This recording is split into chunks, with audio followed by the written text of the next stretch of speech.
Vamos a ver otro. Ya vimos expansión súbita. Ahora vamos a ver lo que es la pérdida a la salida. Es una cosa completamente diferente. Entonces ahora el término es pérdida a la salida. Pues vamos a ver. Cuando tenemos pérdida a la salida, mira, date cuenta que estamos analizando desde el punto 1 hasta el punto 2. O sea, aquí viene una tubería y se está llenando este tanque que está acá. Entonces aquí la pérdida va a ser justo en este punto. Mira, aquí se ven las perturbaciones que presenta a la salida, ¿sí? Entonces, como tiene estas perturbaciones, pues tiene que haber aquí una pérdida justo en este punto. Entonces, en el proceso se disipa la energía cinética que el fluido tenía en la tubería. Obviamente, ¿por qué? Porque está saliendo y se está yendo a otra parte. Entonces, esto está indicado por la carga. Entonces, la velocidad en el punto 1, otra vez en el punto 1, pérdida en la salida, velocidad en el punto 1, entre dos veces la gravedad. Por tanto, la energía perdida en esta condición es la siguiente. HL va a ser igual a 1 que multiplica la carga de velocidad. Ojo aquí, y súper importante. Pérdida a la salida. El valor de K siempre a la salida va a ser 1. Entonces, siempre que te hablen de pérdida a la salida, el valor de K inmediatamente es igual a 1. No se te olvide esto y pon una nota por ahí.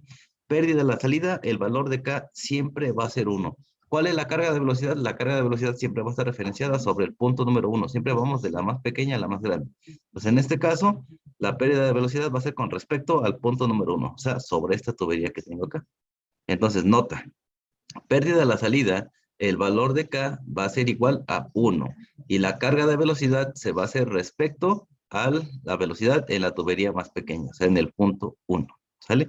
Y con eso ya resolvemos la pérdida de la salida. Pues aquí no necesito un homograma, no necesito nada, solamente conocer la velocidad en el punto 1 para multiplicar esto por 1. O sea, prácticamente la pérdida de la salida depende de la carga de velocidad en el punto número 1, ¿sale? Ahí está. Bien. Entonces a esto se le denomina pérdida en la salida, ¿sale? Así como lo vemos. El valor de K, que te acabo de mencionar, siempre va a ser 1, ¿sale? Se emplea sin que importe la forma de la salida en el lugar del tubo donde se conecta a la pared del tanque. O sea, aquí no importa. Siempre las pérdidas a la salida, el valor de K va a ser 1. Y lo importante es que la carga de velocidad siempre va a estar en el punto número 1, ¿sale? La velocidad en el punto 1.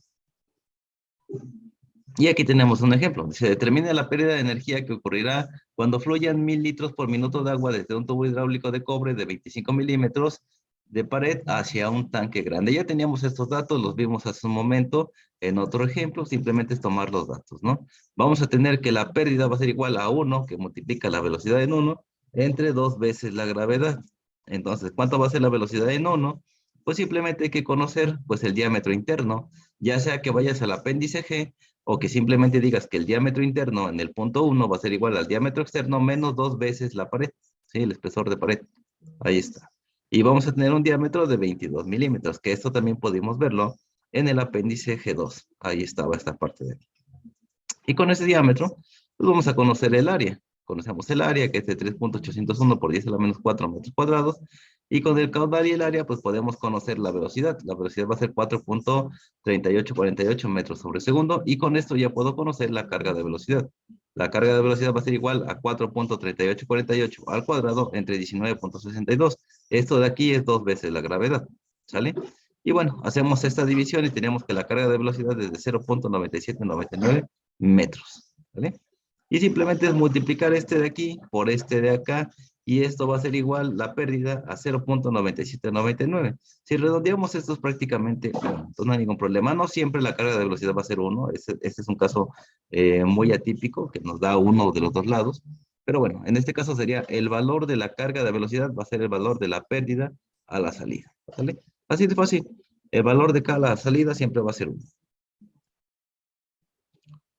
Tenemos otro término más. Teníamos hace un rato expansión súbita. Ahora tenemos el término que es expansión gradual. ¿De qué se trata expansión gradual? Pero antes de ir hasta acá, ya sabemos que para expansión súbita, la velocidad tiene que ser el punto número 1. Ya sé yo ahora que para la pérdida a la salida, la velocidad también va a ser en el punto número 1. Vayan tomando nota de eso. Pérdida a la salida, la carga de velocidad se hace con respecto al punto número 1. Vamos a ver ahora qué pasa con la expansión gradual.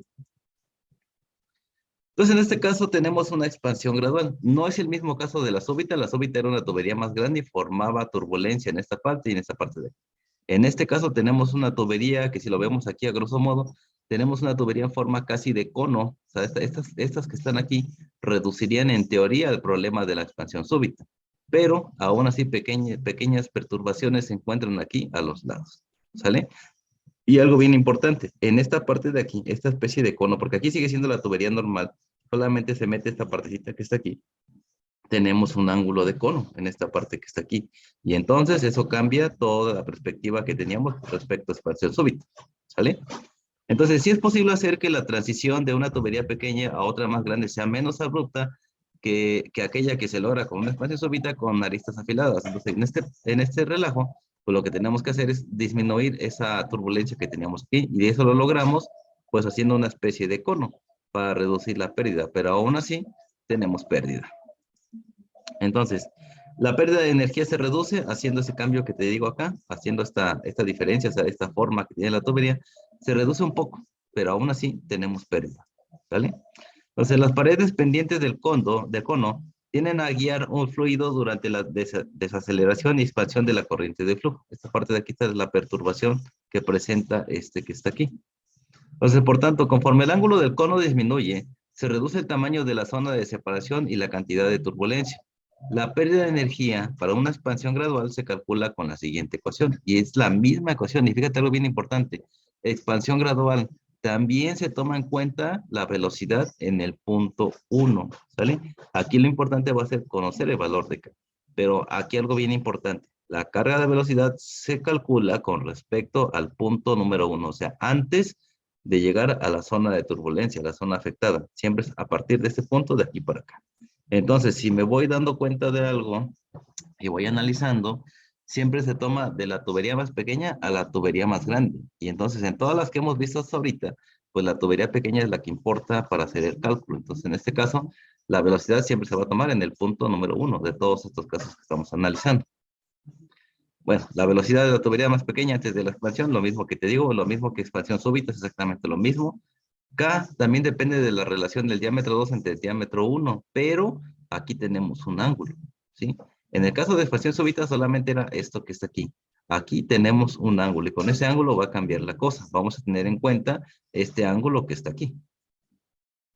La pérdida de energía calculada a partir de la ecuación no incluye la pérdida debido a la fricción en las paredes de la transición. Entonces ahí no se está poniendo la pérdida de fricción. Pero para eso tenemos la ecuación que vimos la vez pasada, ¿no? HL es igual a F a L entre D por la carga de velocidad. Entonces lo que vimos la clase pasada. Bien. Entonces, para ángulos de cono relativamente empinados, la longitud de transición es corta y por lo tanto la pérdida de fricción de la pared es insignificante. Entonces, no tenemos problemas con la pérdida por fricción. Sin embargo, a medida que disminuye el ángulo del cono, la longitud de la transición aumenta y la fricción en la pared se vuelve significativa. Entonces, si es más pequeño el ángulo, sí vamos a tener un poquito de más pérdida por fricción.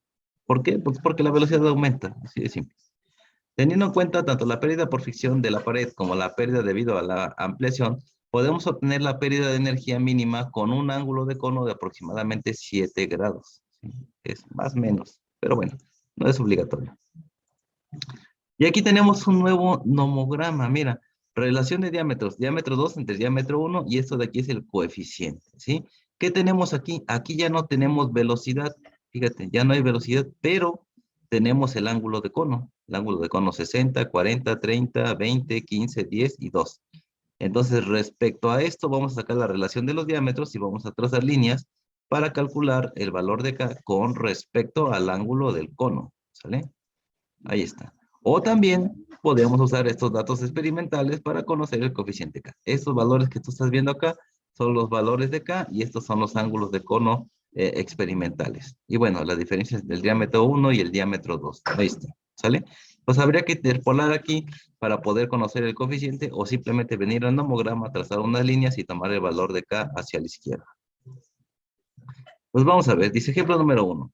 Determine la pérdida de energía que ocurrirá cuando fluyan 100 litros por minuto de agua de un tubo de cobre tipo K de 1 pulgada a otro similar, pero de 3 pulgadas a través de una expansión gradual que se influye con un ángulo de 30 grados. Como estoy viendo otra vez que es un tipo K de 1 pulgada y 3 pulgadas tipo K, pues puedo tomar los datos del problema anteriormente visto. Diámetro y área los puedo tomar de allá. ¿Sale? Bueno. Con los datos del apéndice H, que ahí es donde se encuentra la tubería de cobre tipo K, y los resultados de ciertos cálculos del problema modelado anterior, sabemos lo siguiente, ¿sí? La velocidad en el punto 1 va a ser 3.3219 metros por segundo. Este valor lo saqué, ya sabes, transformando esto de aquí a metros cúbicos por segundo y calculando el diámetro de esto que está aquí. Entonces voy al apéndice, consigo el diámetro, pongo caudal entre el diámetro en el punto 1, la tubería más pequeña, hago la diferencia entre el caudal y el área y voy a tener una velocidad de 3.3219 metros por segundo, ¿sí? O pueden revisar el problema anterior donde vimos la tubería de cobre de 1,3 pulgadas y de ahí tomar los datos necesarios. ¿Vale? Entonces la carga de velocidad con este dato pues va a ser 3.3219 entre 19.62 metros sobre segundo al cuadrado. Obtenemos esa división y vamos a tener una carga de 0.5624 metros. Ahí está, ya la tenemos acá. Y ahora, pues lo que necesito saber es la relación que hay entre los diámetros. Siempre va a ser diámetro 2 entre el diámetro 1. Pues va a ser aquí 73.84 entre 25.27. Sale. Esa diferencia me va a dar 2.92. Prácticamente esto es 3. Pero bueno, podemos hacer esa relación muy pegadito al 3 en mi nomograma. ¿Sí? Mira, aquí puse ese 2.9. Está pegadito al 3, no está exactamente en el 3. Y buscar ahí, pues, el ángulo. ¿Cuál era el ángulo que nosotros teníamos en el problema?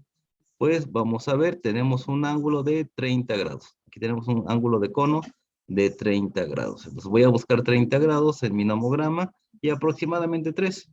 Y entonces mira, este está bien fácil porque aquí era 3. Entonces voy a ir para acá, subo, subo, subo, subo, toco la línea donde toca la curva y tomo mi valor hacia la izquierda. Ahí está. Aquí tengo 1, 2, 3, 4, 5. Entonces tenemos 2, 4, 6, 8. Más o menos tenemos 0.48, ese valor que dice. Ahí está, mira. 2, 4, 6, 8, 10. Entonces aquí tenemos 8. 0.048 el valor de acá.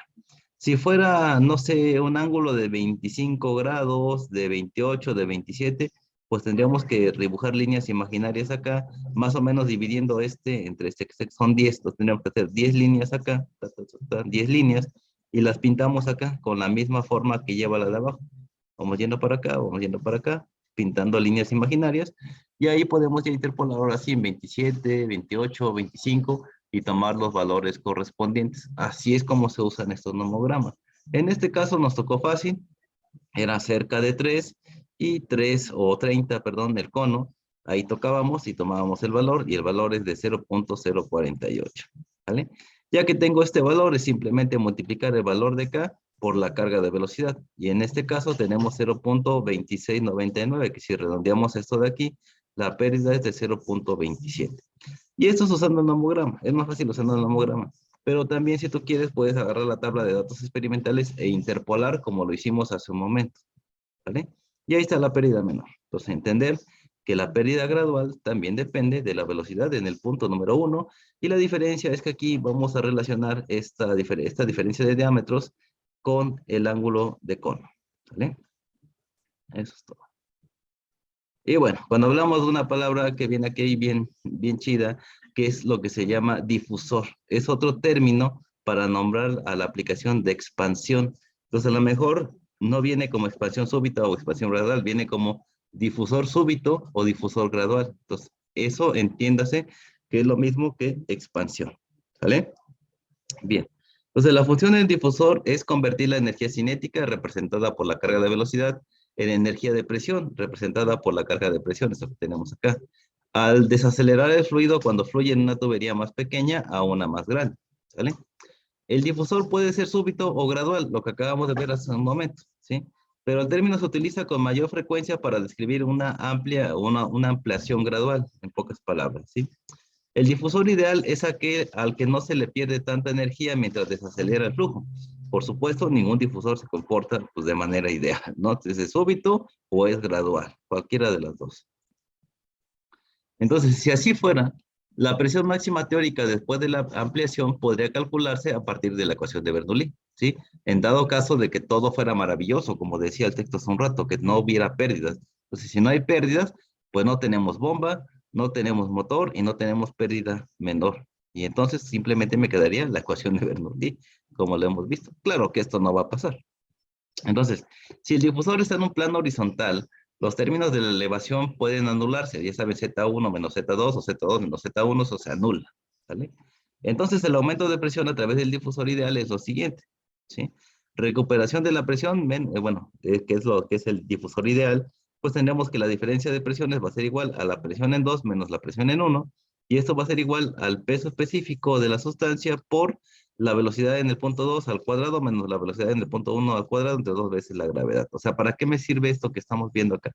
Pues simplemente como en el caso anterior, también puedo determinar la diferencia de presiones en este tipo de expansión gradual. Y la vamos a calcular ahora nosotros de esta manera. Si en caso nos llegaran a pedir la diferencia de presión en esa expansión, en ese difusor que estamos calculando. Entonces sería esta de aquí la ecuación para poder calcular, pues en este caso sería la pérdida o la diferencia de presiones. La pérdida se sigue calculando como lo hicimos, nada más que aquí calculamos la diferencia de presiones entre esos dos puntos de expansión. ¿Sale? En este caso, expansión gradual. Y esta sería la ecuación. Y yo casi no lo manejo de aquí en adelante para los cálculos, me interesan más las pérdidas, pero si en algún momento te llegan a pedir la diferencia de presiones de la expresión gradual, pues bueno, simplemente aplicas esta ecuación que está aquí. ¿Vale? Entonces, la pérdida de energía se calcula utilizando los datos y procedimientos de esta sección. Lo que acabamos de ver, vamos a ver más, nos hace falta muchos más. ¿Sale?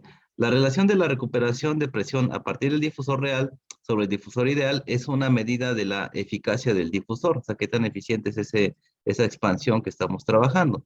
Pero bueno, prácticamente ahorita es la primera parte.